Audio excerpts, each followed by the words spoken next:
आज बात करते हैं केतु देव के बारे में। केतु देव जिनको दिखावा बिल्कुल भी पसंद नहीं है, जैसे राहु देव को आडंबर दिखावा पसंद है, उसके बिल्कुल विपरीत जो है केतु देव को दिखावा पसंद नहीं है, उनको आडंबर दिखावा, बल्कि ऐसा कहें कि केतु देव को चीज़ों को गुप्त रखना अच्छा लगता है। तो ऐसे समझने के प्रयास करते हैं कि केतु देव जिस भी कुंडली के जिस भी भाव में बैठते हैं, अगर जातक या जातिका उस भाव से संबंधित चीज़ों को गुप्तता रखता है, गोपनीय रखता है, कारक कुछ भी हो सकता है भाव का, तो उसके लिए सर्वश्रेष्ठ है। केतु देव को काल पुरुष की कुंडली में वृश्चिक राशि का को रूलर माना गया है। वृश्चिक राशि रहस्यमय राशि, गोपनीयता को रखने वाली सीक्रेटिव राशि है। इसको ऐसा समझते हैं कि अगर किसी व्यक्ति का जो केतु देव में जन्म पत्री में लग्न में बैठे हैं, तो ऐसे व्यक्ति को अपने बारे में, अपनी पर्सनैलिटी के बारे में ज़्यादा बात करना पसंद नहीं होना चाहिए, बल्कि उसको बात ही नहीं करनी चाहिए ज़्यादा अपने विषय में।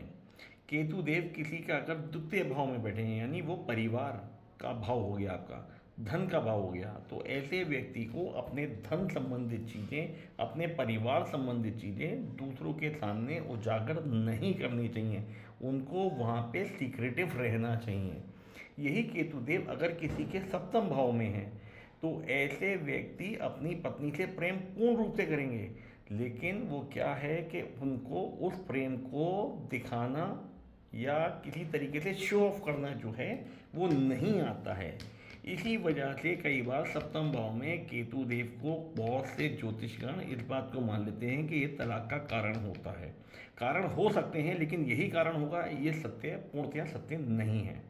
केतु देव अगर किसी के चौथे भाव में बैठे हैं, तो ऐसे व्यक्ति को अपनी माँ से अथाह प्रेम होता है, लेकिन प्रॉब्लम ये बन जाती है कि उनकी माताश्री उस प्रेम को समझ नहीं पाती हैं।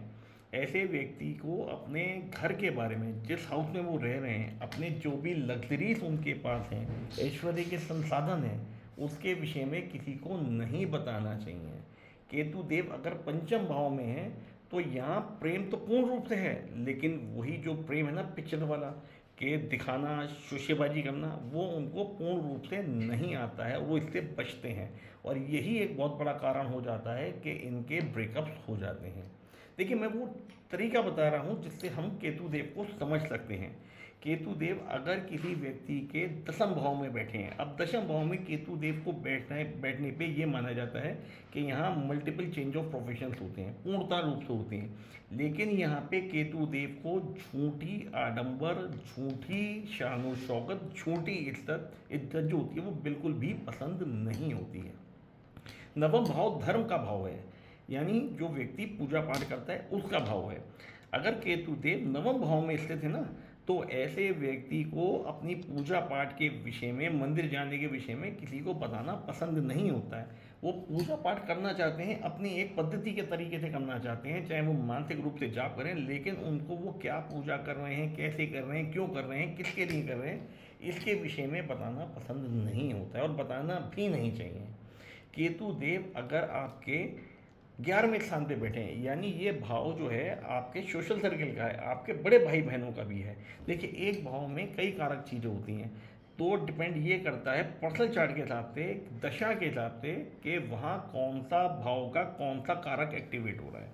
अब यहाँ पे कई बार क्या होगा कि बड़े भाई बहनों से वैमनस्य की स्थिति बन सकती है।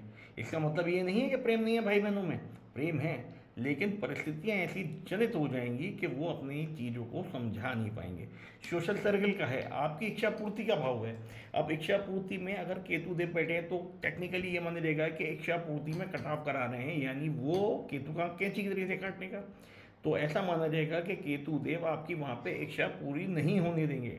लेकिन अगर वो इच्छाएं आप अपने अंदर ही समाहित रखते हैं, उनको जग जाहिर नहीं करते हैं, यानी उन चीज़ों को आप गोपनीय रखते हैं, तो ये कहीं ना कहीं कहना बिल्कुल भी गलत नहीं होगा कि वो आने वाले समय में आपकी इच्छाएं पूरी पूरी होनी ही होनी हैं।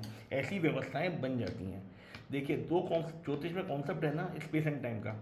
Space is what your planets is, जो आपके चार्ट में प्लैनेट हैं, तो वो स्पेस के फैक्टर्स में आ जाते हैं, और टाइमिंग वो होती है जो दशा। रिजल्ट तब मिलते हैं जब स्पेस एंड टाइम का कॉम्बिनेशन हो जाता है, तो वो इवेंट्स जो होते हैं उसी टाइम में होते हैं। केतु देव अगर किसी के 12वें घर में बैठ गए, अब 12वां घर जो होता है वो आपके एक्सपेंडिचर्स का हैगा, आपके दान पुण्य का है, चैरिटी का है, पति पत्नी के पर्सनल टाइम का है। तो ऐसे लोगों को अगर कोई किसी प्रकार की चैरिटी कर रहे हैं या खर्चे हो रहे हैं या अपने हस्बैंड वाइफ के जो रिलेशन हैं उसको उनको गोपनीय रखना चाहिए। उसको अपने जो, अगर वो किसी प्रकार की चैरिटी कर रहे हैं ना किसी के भी निमित्त, तो उस चैरिटी को गाना नहीं चाहिए।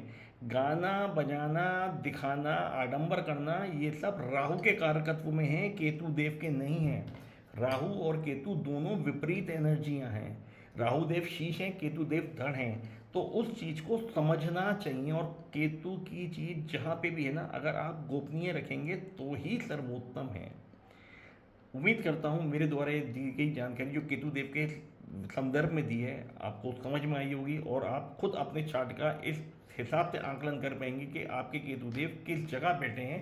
उसके हिसाब से कौन सी चीज़ों को आपको गुप्त रखना है, गोपनीय रखना है। गोपनीय नहीं भी रख पा रहे हैं, प्रयास तो करिए गोपनीय रखने का, लेकिन कम से कम हो सके उस विषय के बारे में ज़्यादा आडंबर, दिखावा या बोलाबाली ना करें। मेरे द्वारा दी गई ये जानकारी अगर आपको अच्छी लगी तो कृपया करके वीडियो को लाइक करिएगा और चैनल को सब्सक्राइब भी करिएगा। पुनः धन्यवाद आपका।